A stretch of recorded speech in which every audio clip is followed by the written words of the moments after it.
May nabalitaan lang ako, no, yung about dun sa MMDA official na nanghuli ng isang motorist na walang helmet. So, etong motorist na to, isa siyang teacher. Tapos napansin niya na binibidyohan siya, no. Ang ayaw lang niya is i-upload kasi ayaw niya ma-expose at ayaw niya mapahiya kasi siyempre teacher siya, di ba? So, ano naman siya, naging nag-cooperate naman siya, no? Binigay niya yung lisensya niya o RCR kasi wala nga siyang helmet, no? At ano naman siya, hindi naman niya tinakbuhan, di ba? Lumapit pa nga siya sa enforcer. So, ang issue dito, so walang consent. Walang consent to na i-upload yung kita, yung mukha niya. Ang alam ko, naka-blurred naman eh. Pero, ano pa din eh, medyo napahiya dito yung teacher. Di ko napanood yung buo, pero yun nga, ano na siya eh, issue na siya ngayon eh, no? So, ang sa akin lang dito is, kung ikaw ay isang head ng isang MMDA at nasa government ka, no? Pwede kasi itong conflict of interest eh, na nagbabalag ka at the same time ginagawa mo yung yung mandato mo. Hindi ko alam kung kumikita ba siya dun sa vlog o hinahatian siya nung cameraman o yung may-ari ng account, no.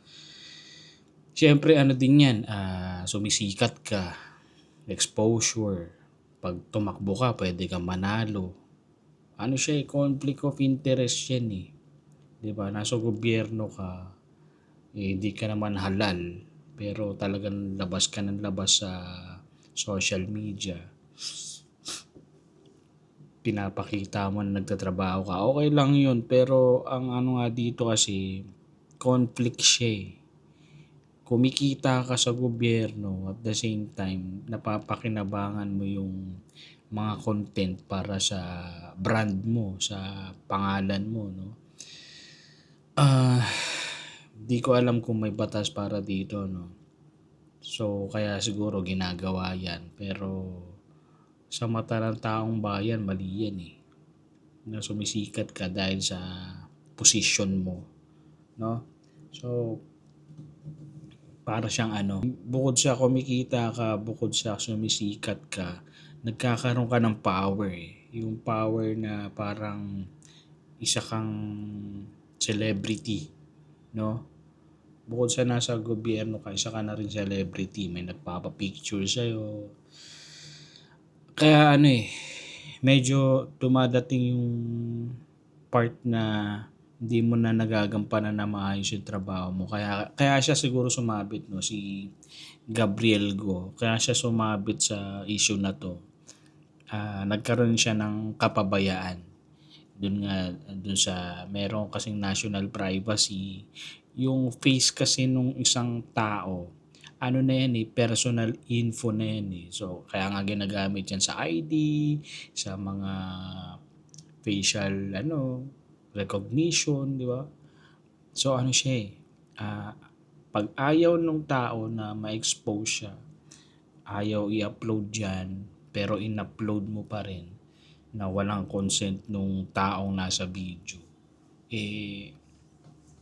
tapos disrespecting pa sa reputation niya, no? Na damage yung reputation niya. Yan, medyo may ka yan, liability ka yan. May liability ka dyan, no? So, ang pwede mangyari dito, unauthorized processing ng video, 1 to 6 years imprisonment. Pwede ka din magmulta ng 500,000 to 4 million pesos, no?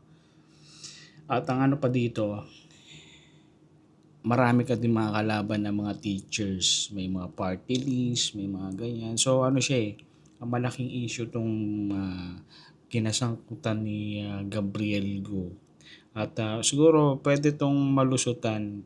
Yun nga, na-suspended siya. Pero yan eh, damage has been done, no? So, pwede ring maulit or pwede siya mapalitan sa pwesto niya. Yun yung dyan eh. Yan nga yung sinasabi ko na yung conflict of interest. Siguro, nasa isip niya yung panahon na yun is sikat ako. Lahat ng sabihin ko tama. Lahat ng gawin ko tama. Wala siyang magagawa. Upload niyo yan. Kahit naka-blurred. Kasi kahit naka-blurred yan, once na yung taong yun, hindi ka binigyan ng consent, ano pa din siya. Hindi pa rin siya pwede. Di ba?